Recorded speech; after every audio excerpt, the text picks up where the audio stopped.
Saya baru tadi sore keluar dari penjara. Baru tadi sore saya keluar dari penjara. Tapi saya telah bersumpah ketika di pengadilan Bandung bahwasanya saya, Bahar bin Smith, bersumpah ketika itu di hadapan para hakim, di hadapan para jaksa, di hadapan para pengacara, di hadapan para seluruh hadirin yang hadir. Saya bersumpah, saya, Bahar bin Ali bin Smith, bersumpah demi Allah, selama kedua mata saya masih terbuka untuk melihat kemungkaran, melihat penderitaan rakyat, melihat kesusahan rakyat, maka selama itu tidak ada satupun yang bisa membungkam mulut saya.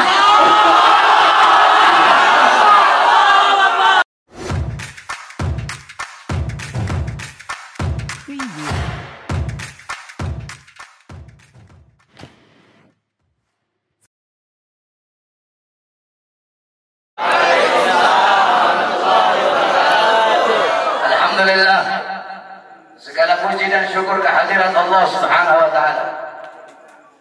Dialah Allah Subhanahu wa taala yang maha besar, yang besar selain Allah kecil. Dialah Allah yang maha perkasa, yang maha kuat, yang kuat, yang perkasa selain Allah lemah. Dialah Allah raja di atas para raja, yang raja selain Allah hamba. Dialah Allah Subhanahu wa ta'ala yang maha berkuasa selama-lamanya, yang berkuasa selain Allah kadang berkuasa dan kadang tidak berkuasa. Dialah Allah Subhanahu wa ta'ala yang maha kaya, yang kaya selain Allah miskin.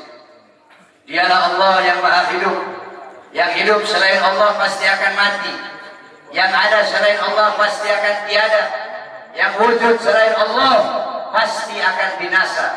Sedangkan hidupnya Allah, adanya Allah, wujudnya Allah kekal abadi, tidak akan pernah musnah dan tidak akan pernah binasa. Dialah Allah yang maha berilmu, yang berilmu selain Allah adalah pencari ilmu. Dialah Allah yang maha tahu, yang tahu selain Allah adalah pencari pengetahuan. Dialah Allah Subhanahu wa ta'ala yang maha melihat, yang melihat selain Allah buta terhadap warna-warna yang jauh, buta terhadap warna-warna yang tersembunyi dan warna-warna yang tidak tampak. Dialah Allah Subhanahu wa ta'ala yang maha mendengar, yang mendengar selain Allah tuli terhadap suara-suara yang jauh dan suara-suara yang dekat akan menulikannya. Dialah Allah yang dimana kadar kedekatan hamba dengannya tidak akan membuat hamba itu setara dengannya. Jauhnya hamba darinya tidak akan menjadikan dinding penghalang antara dirinya dengan hambanya.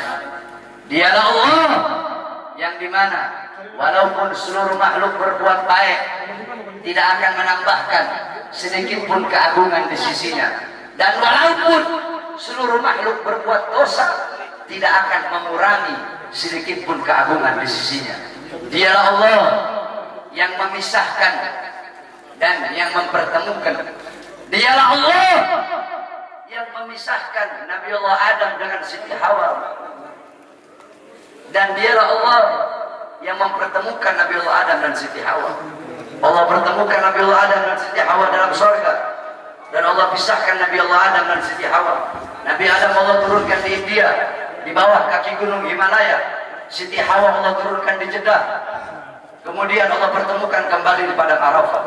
Dialah Allah yang memisahkan Nabi Allah Yakub dengan anaknya Nabi Allah Yusuf alaihissalam, dan dialah Allah juga yang menemukan, mempertemukan Nabi Allah Yakub dan Nabi Allah Yusuf alaihissalam. Dan dialah Allah yang 1,5 tahun yang lalu memisahkan kita, dan Allah juga yang mempertemukan kita pada malam hari yang mulia ini.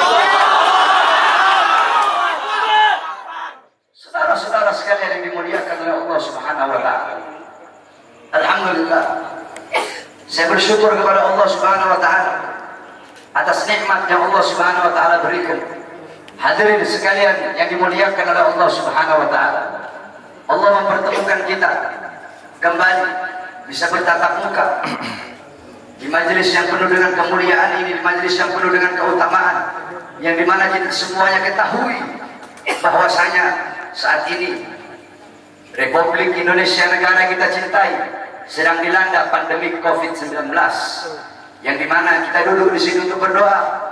Mudah-mudahan Allah Subhanahu wa Ta'ala segera angkat penyakit COVID dari tanah Indonesia yang kita cintai. Sebab Indonesia tanah para aulia, Indonesia tanah para habaib, Indonesia tanah para syuhada.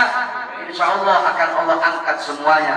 Saudara-saudara, corona atau apapun itu disebutnya, itu menurut ulama-ulama min ahlil bawatin, itu mereka adalah makhluk ciptaan Allah Subhanahu wa Ta'ala. Saudara-saudara, sekalipun corona dikatakan adalah virus yang diciptakan oleh Amerika, atau virus yang diciptakan oleh Cina, atau virus yang diciptakan oleh dokter, pasti ada unsur-unsur makhluk ciptaan Allah yang Allah ikut sertakan di dalam penciptaan virus tersebut, sehingga yang memiliki kekuasaan penuh atas virus tersebut adalah Allah Subhanahu wa Ta'ala. Maka satu-satunya jalan untuk menyelamatkan diri daripada itu kembali kepada Allah, taat kepada Allah, patuh kepada Allah, tunduk kepada Allah Subhanahu wa Ta'ala. Ketika engkau takut kepada Allah Subhanahu wa Ta'ala, akan Allah tanamkan dalam hati para makhluk rasa takut kepada. Ketika engkau kembali kepada Allah, takut kepada Allah, taat kepada Allah, apakah ada satupun makhluk yang bisa mencelakaimu? Saudara-saudara, ada penyakit yang lebih berbahaya dari corona. Apa itu? Hati yang lebih takut kepada corona daripada hati yang takut kepada Allah Subhanahu wa Ta'ala. Hatimu takut kepada corona, sampai engkau lebih takut kepada corona daripada Allah. Itu adalah penyakit yang lebih berbahaya daripada corona itu sendiri. Oleh karenanya bukan berarti kita tidak harus ikhtiar, tetap kita ikhtiar dengan masker. Sebab itu diajarkan oleh para ulama dan diajarkan oleh orang-orang soleh.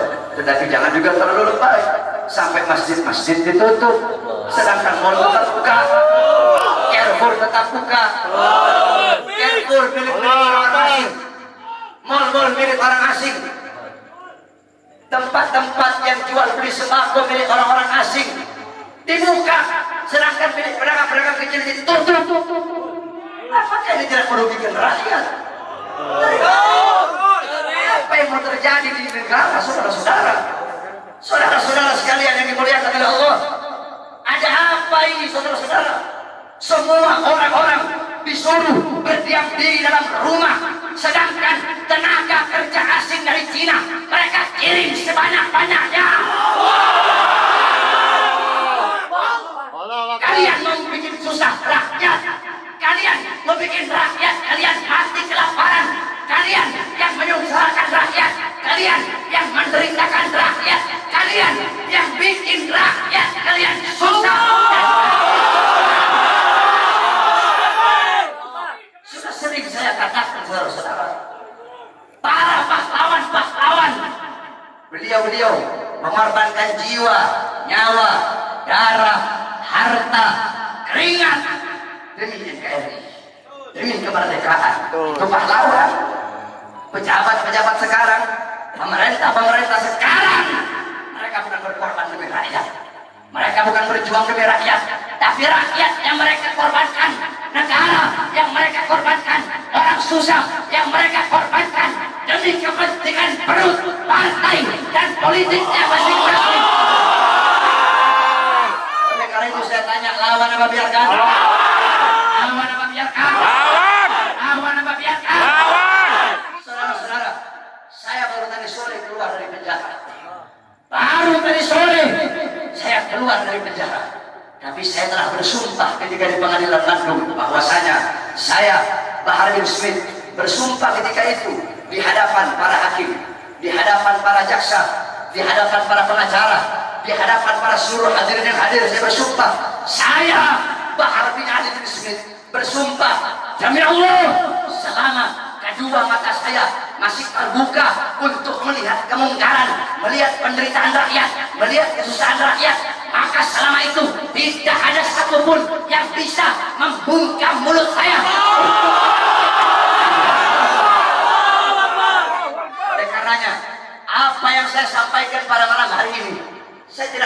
besok pagi saya ditangkap polisi di penjara lagi kalau masalah. Sore ini saya keluar, besok pagi saya ditangkap lagi demi berjuang untuk rakyat, berjuang untuk Indonesia, berjuang untuk rakyat susah yang sengsara, di lockdown, dimatikan di dalam rumahnya sendiri. Saya ridho, saya ikhlas, besok di penjara lagi, saudara. Oleh karenanya hadirin sekalian yang dimuliakan oleh Allah Subhanahu wa taala, terus berjuang. Saya tidak akan pernah kapok. Kami di para habaib sudah bilang, saya tidak akan pernah kapok dalam menyampaikan kebenaran. Jangankan cuma di penjara, walaupun harus dibunuh sekalian. Andaikan dibunuh, mayat saya tiba di sini, anak istri saya akan tersenyum menyambut mayat saya, saudara-saudara. Kenapa? Saya bukan penjahat, saya bukan koruptor, saya bukan narkoba, saya bukan maling, tapi saya membela agama Allah. Saya bela ajaran datuk saya Rasulullah. Saya membela kehormatan para habaib, para anak cucu Rasulullah Sallallahu Alaihi Wasallam. Sehingga pada tadi sore, alhamdulillah, berkat doa semua umat Islam, doa para ulama, para habaib, saya bebas. Dan malam hari ini saya berbicara di hadapan engkau semua umat Islam. Dan jikalau apa yang saya bicarakan ini menjadi masalah, menjadi perkara, saya ridho, saya ikhlas. Besok di penjara lagi tidak jadi masalah buat saya. Oleh karena itu, tetap kita harus ikhtiar, berusaha dengan memakai masker, dengan wudhu. Sebab itu diajarkan oleh Rasulullah SAW. Nabi itu cuma tawakal, hidup mati di tangan Allah. Tidak ada ikhtiarnya, keledai, wudhu itu. Dulu ada sahabat Nabi Muhammad itu punya onta, dibiarkan begitu saja. Kata Nabi, kenapa kau biarkan? Saya tawakal sama Allah. Kata Rasulullah, salah, ikat ke punya onta. Itu ikhtiar, usaha agar ontamu tidak hilang. Kalau sudah ikhtiar, lalu kamu doa, ya Allah, jaga saya punya onta biar tidak hilang.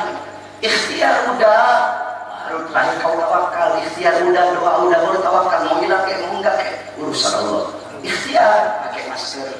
Ikhtiar, wudu, jaga kebersihan. Itu ikhtiar usaha kita, berdoa, ya Allah, jangan sampai saya kena corona. Kalau habaib sih, kita orang sih habaib sih, tidak ada masalah sama corona sebenarnya.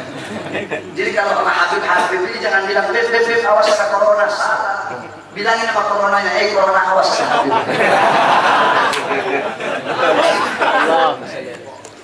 Corona awas, nanti kau dimasuki Habib. Bukan corona masukin Habib, Habib masukin kau. Paham? Paham?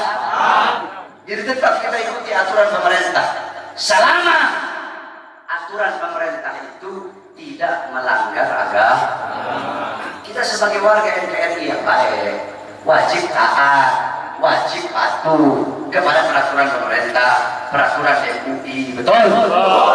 Karena apa? Selama aturan-aturan itu tidak melanggar agama, selama aturan-aturan itu apalagi senyawa dengan agama, menyatu dengan agama, maka kita sebagai orang yang beragama Islam wajib untuk mentaati dan mematuhinya. Betul? Tapi kalau pemerintahnya zalim sama rakyat, pemerintahnya kurang ajar sama rakyat, menyengsarakan rakyat, maka wajib untuk kita lawan, saudara-saudara. Betul? Saya tanya semuanya, jawab yang keras. Siap lawan kezaliman? Siap. Siap lawan kezaliman? Siap. Siap lawan penindasan? Siap. Siap hancur demi Islam? Siap. Siap hancur demi agama? Siap. Siap hancur demi Islam? Siap. Siap binasa demi Indonesia? Siap. Allahu Akbar. Allahu Akbar. Allahu Akbar. Allahu Akbar. Sampaikan kepada mereka bahwasanya saya Bahar bin Smith mengucapkan ini, saya tidak takut sekalipun besok saya harus dijemput atau dipenjara lagi, saudara-saudara. Kenapa? Karena saya memperjuangkan rakyat yang susah, rakyat yang kelaparan, rakyat yang menderita, tersembunyi, tersingkirkan, dikurung dalam rumah, dibikin mati pelan-pelan. Seorang-orang kecil mau kesini mau buka ini susah, sedangkan itu mal-mal penuh, masjid ditutup, masjid ditutup, tempat ibadah ditutup, sedangkan itu mal-mal penuh. Carrefour aja masih buka, Carrefour buka, TikTok buka, Giant buka. Apa? Karena punya asing. Kenapa dibuka? Karena ada punya asing di situ. Kenapa tenaga kerja kok dikirim dari luar yang banyak, sedangkan masih banyak pengangguran di Indonesia? Betul? Anak-anak muda yang pengangguran di Indonesia banyak apa tidak? Banyak apa tidak? Banyak apa tidak? Yang butuh pekerjaan banyak apa tidak? Banyak apa tidak? Berarti jikalau pemerintah mereka mengirim tenaga kerja asing dari manapun, mau Cina, mau Australia, mau Korea, mau Jepang, dari manapun, tidak peduli negara mana, berarti sedangkan Indonesia masih banyak yang pengangguran, berarti pemerintah ingin menyusahkan dan menyengsarakan rakyat. Maka kita sebagai rakyat, khususnya umat Islam, wajib untuk melawan sampai titik darah penghabisan.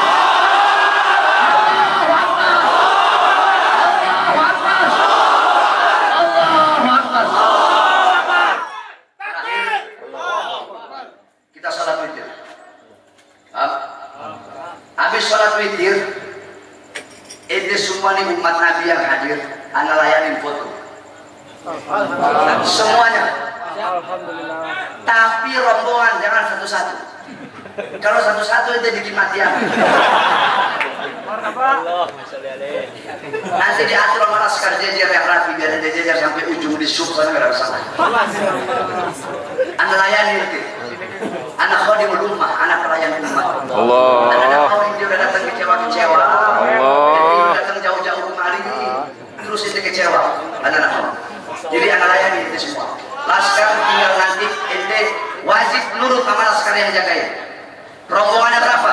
Jangan rombongan 10 kau bilang 5. Jangan rombongan 20 orang kau bilang 3. Kasihan sayanya nanti. Paham? Paham?